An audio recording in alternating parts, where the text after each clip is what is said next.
ہم لوگ گھر کے اوپر کس طرح پڑھیں، تھوڑا سا اس کے بارے میں روشنی ڈالیں۔ دیکھیں، تراویح پڑھنا ہے تو اس سے پہلے تراویح کی حقیقت کو آپ کو جاننا ہوگا۔ تراویح بلا شبہ سنت مؤکدہ ہے، اور یہ رسول اللہ صلی اللہ علیہ وسلم کی بڑی عظیم الشان سنت ہے کہ آپ رمضان کے مہینے میں چاند نکلتا تھا، جب رمضان کا تب سے لے کر شوال کا چاند نکلنے تک آپ عشاء کی نماز کے بعد تراویح ادا کرتے تھے۔ لیکن جماعت سے تراویح دور نبوی علیہ السلام میں نہیں ہوتی تھی۔ اس کے بعد صدیق اکبر کا زمانہ آیا خلافت کا، ان کے زمانے میں بھی تراویح جماعت کے ساتھ نہیں ہوتی تھی۔ حضرت فاروق اعظم کا جب زمانہ آیا تو ایک عرصے تک ان کے زمانے میں بھی تراویح کی نماز جماعت سے نہیں ہوتی تھی۔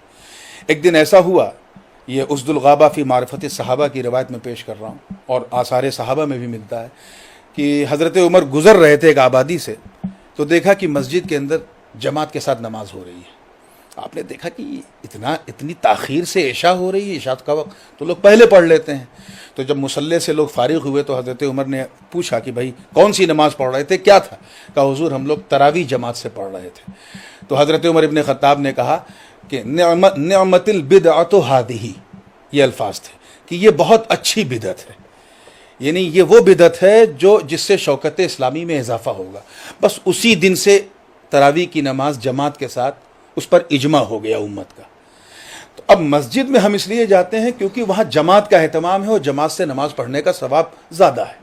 لیکن لاک ڈاؤن کی صورت میں جہاں ہم مقید ہیں، محصور ہیں، مجبور ہیں، وہاں ہم گھر میں تراویح پڑھیں۔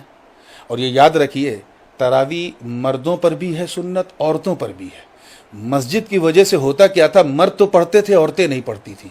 اب مجھے امید ہے کہ اس لاک ڈاؤن کی صورت میں انشاءاللہ مرد عورت دونوں پڑھیں گے۔ گھر کے اوپر مطلب یہ سوال ہے میرا کہ ہاں، گھر کے اندر بالکل پڑھ سکتے ہیں۔ ہر آدمی ہاں حافظ قرآن تو ہے نہیں، تو کس طریقے سے مطلب وہ اپنی اس کا طریقہ یہ ہے کہ اگر اسے 2 سورت یاد ہے، صرف 2 سورت یاد ہے، تو وہ تراویح کی 20 رکعت پڑھ سکتا ہے۔ ہر رکعت میں انہی 2 سورت کو پڑھے، اس سے بحث نہیں۔ قرآن پاک میں صاف ہے، فَقْرَؤُوا مَا تَيَسَّرَ مِنَ الْقُرْآنِ، نماز میں وہ پڑھو جو تم پڑھ سکتے ہو۔ یہاں تک کہ حضور نے فرمایا کہ اگر کسی کو ایک ہی سورت یاد ہے تو دوسری رکعت میں اس سورت کو دوہرا بھی سکتا ہے۔ جیسے کسی کو صرف قل واللہ ہی یاد ہے تو کر سکتا ہے۔ جس طرح ہم مسجد میں جماعت کر سکتے ہیں، ہم اگر ہمارے گھر میں کوئی حافظ ہے اور 2-3 کم سے کم 2 مرد اگر ہیں اور نماز پڑھا سکتے ہیں، تو گھر میں بھی ہم تراویح کی جماعت کر سکتے ہیں۔ جماعت کا مسئلہ نہیں ہے، یہاں مسئلہ ہمارے لیے مسجد ہے کہ ہم مسجد میں نہیں جا سکتے۔ تو جہاں جماعت میسر ہے وہاں جماعت سے پڑھیں، اور جہاں نہیں جماعت کر سکتے وہاں تنہا پڑھیں۔